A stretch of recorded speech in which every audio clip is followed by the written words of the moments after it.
안녕하십니까, 헬리오스입니다. 밤새 별일 없으셨는지 모르겠습니다. 저는 오늘 꼰대라는 주제로 이야기를 한번 해보려고 합니다. 제가 늘 마음속에 품고 사는 이야기인데요. 꼰대가 되지 말자라고 하는 게 있습니다. 네, 꼰대가 되지 않기 위해서 전 늘 스스로 경계하고 노력을 합니다. 하지만 대한민국에 참 많은 꼰대들이 있는 것 같아요. 저한테도 그런 모습이 보일까봐 전 늘 걱정입니다. 저는 살아오면서 굉장히 많은 수의 꼰대들을 봐왔습니다. 본인이 생각하는 것이 전부인 것처럼 생각하는 사람, 그리고 본인이 살아온 경험이 전부인 사람, 그리고 본인의 권위나 권력을 이용해서 남을 움직이려고 하는 사람, 뭐 파워, 힘, 뭐든 상관없겠죠. 그런 사람들을 보면서 저는 무슨 생각을 하냐면 좀 깝깝합니다. 깝깝한 것도 있고요, 한편으로는 조금 불쌍합니다. 왜냐하면 그 사람들의 세계는 딱 요만큼이에요. 화면 정도 크기라는 거죠. 왜냐하면 내가 생각하는 세계만이 전부라고 생각하기 때문에 그 사람들의 세계는 딱 그만큼입니다. 본인이 생각해왔던 모습. 그러니까 막 조언이라고 하면서 막 해요. 본인은 조언이라고 생각을 하는 거죠. 근데 그 조언이라고 하는 것들이 실상은 20년, 30년 전에 통용됐을 법한 이야기입니다. 왜냐하면 그 사람들이 지금 우리와 같은 고민을 했던 시기가 20년, 30년 전이기 때문에 그렇죠. 상대방의 이야기와 고민에 대해서 정확하게 생각하고자 하지 않습니다. 다만 본인의 경험이 맞다라고 생각하죠. 그때 내가 했던 고민을 이 사람이 당연히 하고 있을 것이다. 예. 본인이 생각하고 있는 그것을 이 사람도 똑같이 생각할 것이다. 예전에 어떤 분과 그런 얘기를 한번 한 적이 있습니다. 저보다 좀 어린 친구가 지금 이제 군대를 전역을 하고, 많이 어리죠. 네. 친구 군대 전역하고 이제 어떻게 살아갈 것인지에 대해서 여러 사람들 있는 곳에서 물어본 적이 있습니다. 저는 하고 싶은 것을 하라고 했습니다. 그것이 무엇이 되건 일단 한번 부딪혀 보라고 했습니다. 왜냐하면 20대는 군대를 갓 전역한 그 시점에서는 무엇을 하건 어떤 걸 하건 혹 실패해서 빚을 좀 지게 되더라도 다시 일어설 수 있는 여유와 상황이 된다. 그렇기 때문에 그렇기 때문에 사회에 맞추지 않고 본인이 하고 싶은 것을 시작을 해봐라 라고 얘기를 했었습니다. 근데 본인이 저보다 한참 거의 한 10살 넘게 위죠. 50대가 넘으셨으니까 했던 분이 그런 얘기를 했었습니다. 자기가 이제 아버지의 소를 훔쳐서 그걸 팔아가지고 사업체를 처음 열어가지고 지금까지 쭉 이끌어온 그 과정을 상세하게 설명을 하면서 열심히 살아야 된다, 최선을 다해 살아야 된다라는 얘기를 했었습니다. 솔직히 말씀을 드릴게요. 그 세대의 분들은 우리 세대를 보면서, 그리고 저보다 아래 세대를 보면서 지금 아이들은 정말로 욕심도 열정도 끈기도 없다, 의지도 약하다라고 얘기를 합니다. 근데 그때는요, 그 소 팔아가지고요, 훔친 돈으로 사업 시작해가지고 성공할 수 있었습니다. 그게 가능하던 시절이에요. 지금요,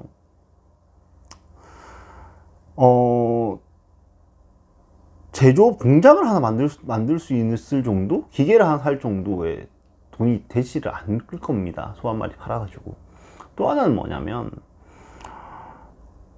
그때 당시는 열심히 일하면 어떻게 보면 신분 상승이라고 하는 부분이 충분히 가능했던 시절입니다. 지금은 그것이 많이 약해졌죠. 단순히 열심히만 일해서는 되지 않습니다. 이미 그때는 왜냐면 우리나라 대부분, 그러니까 상위 클래스, 그러니까 부자들이라고 하는 사람들이 숫자가 굉장히 적었고 대부분이 못 살던 시절이에요. 그럼 누군가는 올라갈 수 있는 기회들이 굉장히 많다는 거죠. 지금 어떻게 됐습니까? 위에가 굉장히 튼튼해요. 이미 그 정원이라고 하는 것이 다 차 있다라고 보시면 됩니다. 사회 부는 한정이 돼 있고요. 그 부가 어떻게 흘러가냐에 따라 가지고 이게 갈라지는 건데, 전체적인 부는 한정이 돼 있는 겁니다. 그러면 이미 그 정원이 다 차 있는 상태에서 우리가 노력해서 뚫고 들어갈 수 있는 구멍, 문, 그건 기회가 그만큼 적어질 수밖에 없는 겁니다. 이 상황을 만든 거는 결국에 그 기성세대라고 하는 사람들이에요. 집값을 이렇게 올려놓고, 그죠? 요즘 세대들을 보고 아이를 낳지 않는 것에 대해서 탓을 합니다. 아이를 적게 낳으려고 하는 것들에 대해 탓을 하고, 결혼하지 않고 혼자 살려고 하는 저 같은 사람들에 대해서 이해가 안 된다고 말씀을 하시죠. 저는 이해를 구한 적도 없습니다. 허락을 구하지도 않았고요. 근데 그것에 막 비판을 하고 비난을 합니다. 근데 네. 이런 상황을 만든 건 본인들이지 않습니까? 이런 얘기를 하면 우리가 하지 않았다, 정치인들 잘못해서 그렇다, 그 정치인을 뽑은 사람은 누굽니까? 이놈 뽑아 저놈 뽑아 똑같았다? 아니죠. 그럼 그 상황에서 무슨 노력을 하셨습니까? 라고 물어보면 할 말도 아무도 하실 말도 없으실 겁니다. 이 상황을 만들어 놓은 건 기성세대인데 왜 여기서 고통받는 건 우리가 되냐는 거죠. 왜 우리가 고통받아야 됩니까? 근데 그 사람들은 본인들이 이걸 만들고 우리가 고통받고 있다는 사실을 인지하지 않으려고 합니다. 인지를 못하는 건지, 하기 싫은 건지, 피하고 싶은 건지는 모르겠습니다. 단순히 우리가 노력하지 않기 때문에 그렇다라는 식으로 초딩적인 마인드로 세상을 아름답게만 보고 싶은 건지, 아니 본인이 사는 세상은 아름다운 건지 모르겠습니다만 그렇게 생각을 합니다. 그것이 꼰대들의 전형적인 특징입니다. 나는 그렇게 해서 이만큼 왔는데 왜 너네는 이렇게 못하고 있느냐, 나보다 훨씬 더 많은 기회를 가졌음에도 불구하고 훨씬 더 좋은 환경에서 커왔음에도 불구하고 왜 지금은 못하느냐 라고 하는 것이 그 사람들이 많이 하는 이야기입니다. 하지만 지금 제 얘기는 들었다면 과연 그 사람은 똑같이 얘기할 거예요. 제 얘기를 듣고도 그 사람은 똑같이 얘기할 겁니다. 다만 이거를 좀 생각해 보자고요. 자신의 틀 안에 갇혀서 살지 말았으면 좋겠습니다. 본인이 생각하고 있는 그 세계가 전부는 아니에요. 저는 저도 한 살 한 살 나이를 먹어가면서 그런 모습들이 나오지 않을까에 대한 부분을 굉장히 경계하고 살아가고 있습니다. 우리가 다른 사람의 생각이 또 인정할 줄 알아야 됩니다. 다른 사람의 관점을 받아들일 수 있어야 돼요. 그래야 잘 보십시오. 그래야 그 사람이 어떤 생각을 하고 있는지 알아야 그 사람을 공격할 수 있는 거리가 나올 수 있습니다. 그 사람 논박할 수 있는 거리를 구할 수 있어요. 상대방의 생각을 읽어야, 그 사람의 생각을 이해해야 그 사람 논리적으로 논파할 수 있는 겁니다. 이거 진짜 중요한 문제예요. 잘 보십시오. 우리나라가 토론 프로그램이라고 하는 100분 토론 이런 걸 보고 있으면 가장 많이 하는 얘기가 서로 뭔지 아십니까? 그건 아니죠. 그건 아닙니다. 그건 틀렸습니다. 라는 얘기를 굉장히 많이 합니다. 자료가 다를 수 있고요. 그렇지만 서로 아닌 건 아닌 겁니다. 그쵸? 근데 관점에 대한 부분을 이야기하는데 틀렸다라고 하는 것은 본인의 세계관이 그만큼 좁다라고 하는 것을 의미한다라고 저는 생각합니다. 그렇기 때문에 그런 부분들을 좀 더 명확하게 이해하고 이야기할 필요가 있다는 것이 제 개인적인 생각입니다. 또 하나는 결국에는 그 사람들이 충분히 자기중심적으로 생각하기 때문입니다. 자기중심적이라고 하는 것은 굉장히 좀 조심스러운 건데, 내가 이렇게 하니까 남들이 나를 좋아할 거야 라고 생각하는 혼자만의 착각이죠. 겉으로는 티를 내고 있지 않지만, 그럼 뭐 이런 저런 거 도와줄 수는 있다고 생각해요. 도와주기도 하고요. 실제로 도움을 받기도 하죠, 저희들이. 근데 그것 때문에 그 사람이 다른 모든 행동들이 용서가 되고 좋아지진 않는다는 거죠. 그러니까 물론 저희들도 그런 부분들에서 도움 받을 거면 도움 받고 왜 그렇게 하느냐라고 비판받을 수 있지만, 비판받을 수 있지만, 그 사람들이 왜 어떤 포인트에서 우리가 지금 이런 생각을 하고 있는지는 알아야 되는 건데, 그 포인트 자체를 이해하려고 하지 않습니다. 그 포인트 자체를 이해하려고 하지 않아요. 그게 핵심입니다. 포인트를 이해하려고 하지 않고 그냥 본인이 나는 이렇게 했으니까 자기가 한 것만 생각하는 거야. 내가 베푼 것만, 내가 잘한 것만 생각을 하기 때문에 자기중심적이라고 이야기하는 겁니다. 이거 자기중심적이라는 것은 굉장히 무서운 겁니다. 그렇기 때문에 그 세계가 이 핸드폰 화면 정도 수준으로, 그러니까 저를 중심으로 자기 팔이 뻗어갈 수 있을 정도 안에 머무른다는 거죠. 그렇기 때문에 혹시 이거 아십니까? 꼰대끼리 대화하고 또 꼰대끼리 모이면 싸운다는 거. 재밌죠? 뭐 이건 나이와 상관없습니다.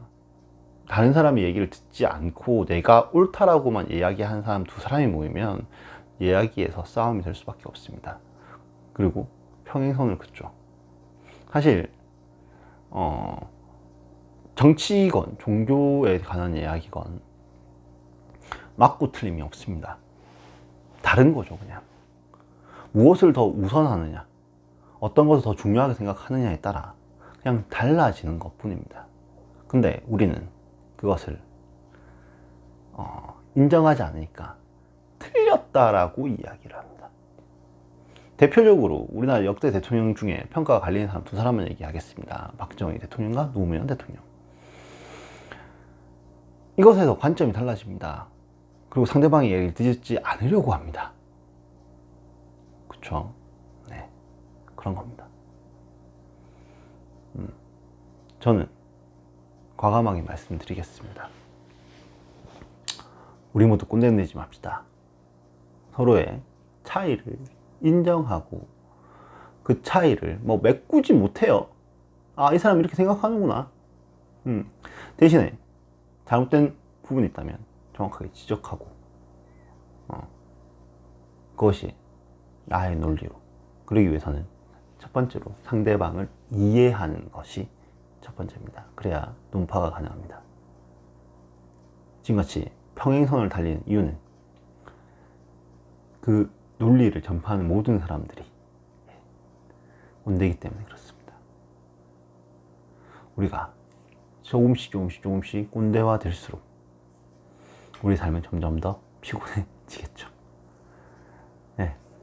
오늘 그냥 꼰대에 관한 얘기를 좀 해봤습니다. 제가 요즘에 그런 꼰대를 상대하면서 느끼고 있는 그런 깝깝함이나 그런 것 때문에 미쳐버릴 것 같아서 그냥 갑갑한 마음에 꼰대에 대해서 얘기했습니다. 본인은 아니라고 생각하지 맙시다. 우리 모두 충분히 꼰대가 될 수 있습니다. 누군가에게는요. 그렇기 때문에 조금만 더 상대방의 입장과 생각을 이해하려고 노력하는 자세가 필요하지 않을까라는 긍정적인 메시지를 던지면서 오늘 영상을 마무리하도록 하겠습니다. 오늘도 건강한 하루 되십시오. 지금까지 저는 헬리오스였고요. 여러분들의 좋아요와 구독은 저에게 큰 힘이 됩니다. 한 명 한 명 느는 게 가끔은 정말 감사하고 재밌습니다. 오늘 하루도 건강하게 보내십시오. 코로나는 결코 우리가 이겨낼 수 있는 그런 질병이 될 겁니다. 오늘도 화이팅하는 하루 되시길 바랍니다. 감사합니다.